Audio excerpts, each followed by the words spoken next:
Bears and the messy room. When small bears forget to pick up, store, and stash some of their favorite things end up in the trash. Uh-oh. The Berenstain Bears in the messy room. They do look like they have a lot of fun toys.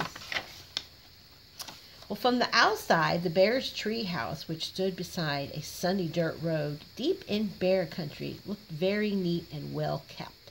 The flower beds sparkled with red, yellow, and blue tulips. The woodwork was always freshly painted and in good repair. The grass was cut and the vegetable patch was properly weeded. Even that bird's nest up there that was perched on one of the tree branches was well trimmed. It's very nice. The inside of Bear's treehouse was neat and clean, too. The pictures were straight, and the piano was dusted, and the kitchen was spick and span. Well, even the basement was neat and clean, and if you think it's easy to keep a treehouse basement neat and clean, well, you've never tried to do it. Ooh, that's kind of spooky. Yes, the Bear's treehouse was the lesson in neatness and cleanliness, except for one place. Brother Bear and Sister Bear's room. It was a mess. Ooh, Mama's getting mad. A dust-catching, wall-to-wall, helter-skelter mess.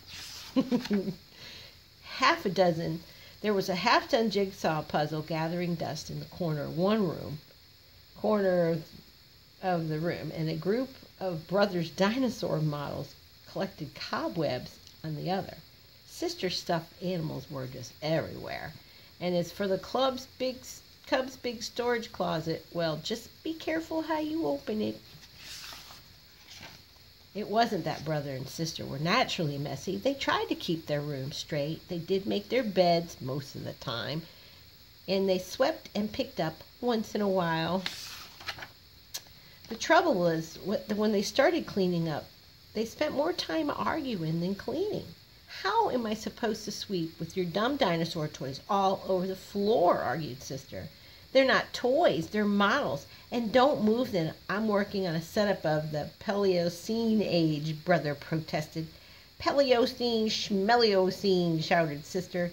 Not only was Brother and Sister's room a mess, but Brother and Sister were getting to be a mess too. They were always arguing about cleaning up and chores instead of sharing the job and working as a team. Your Mama, she'd get mad. What usually happened was that while the Cubs argued about whose turn it was to do what, Mama took the broom and just did all the sweeping herself. And she often did all the picking up too, and that was the worst part, the picking up and the putting away. Well, the mess just seemed to build up until one day, maybe it was just because Mama's back was a little stiff, or maybe it was stepping on Brother's airplane cement, or maybe she was just fed up with the messy room. Whatever it was, Mama Bear lost her temper. Well, she stormed into the Cubs' room with a big box. The first thing we have to do is get rid of all of this junk, she said. Junk, said Brother and Sister, watching in horror as Mommy began to throw things into the box. My teddy isn't junk, screamed Sister. My bird's nest isn't, my collection isn't junk, yelled Brother at the top of his lungs.